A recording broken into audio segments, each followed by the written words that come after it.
ஒரு சிற்றூரில் அந்தணன் தன் மனைவி பச்சிளங்குழந்தையோட வாழ்ந்துட்டு இருப்பார். ரொம்ப சந்தோஷமாகவே வாழ்ந்துட்டு இருப்பார்.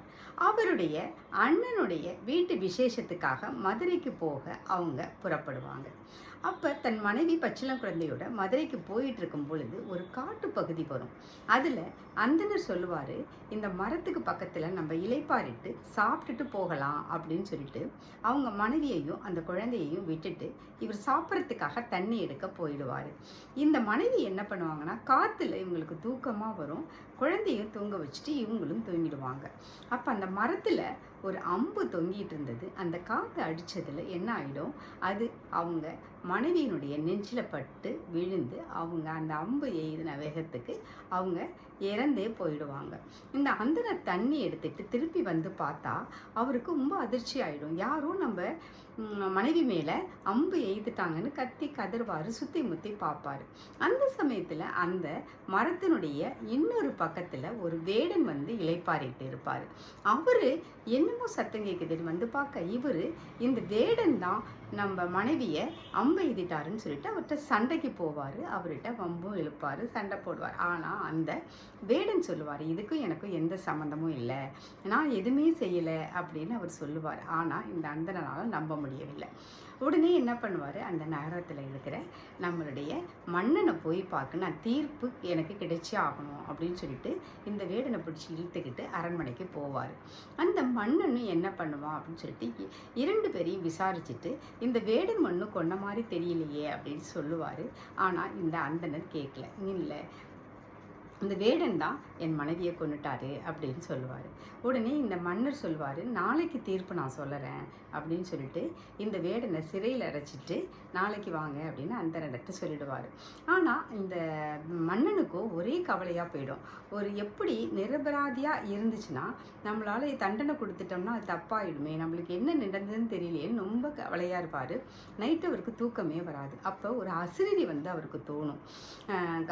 கனவுல அவருக்கு ஒரு அசிரிரி கேட்கும், நீ நாளைக்கு ஒரு கல்யாண மண்டபத்துக்கு நீ அந்தனோட வந்தீன்னா இதுக்கு உனக்கு தீர்வு கிடைக்கும் அப்படின்னு சொல்லி இவருக்கு அசிரிரி வரும்.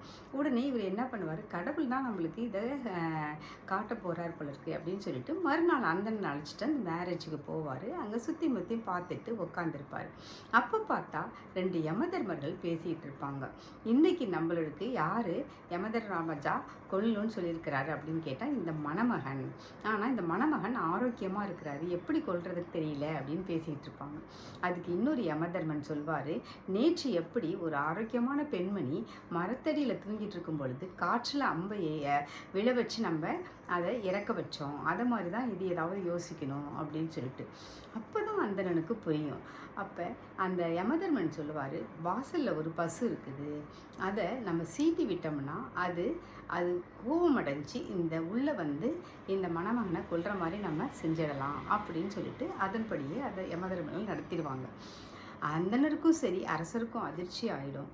உடனே அரசர் ஆனால் நம்மளுக்கு ஏதோ ஒரு தீர்வு கிடச்சிச்சு அப்படின்னு சொல்லிட்டு அந்த அந்தனர் அழைச்சிட்டு அரண்மனைக்கு போயிட்டு வேடனை அந்த சிறையிலேருந்து விடுவிச்சிடுவார். இந்த அந்தனருக்கும் வேடன் காரணம் இல்லை அப்படிங்கிறது புரியும்.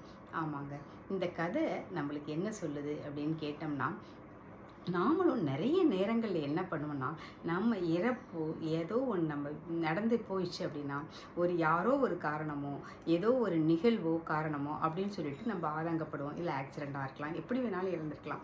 ஒரு மனிதர்கள் காரணம் இல்லை நிகழ்வு காரணம்னு நம்ம ஆதங்கப்பட்டு ரொம்ப கஷ்டப்பட்டுட்டு இருப்போம் இல்லைங்களா.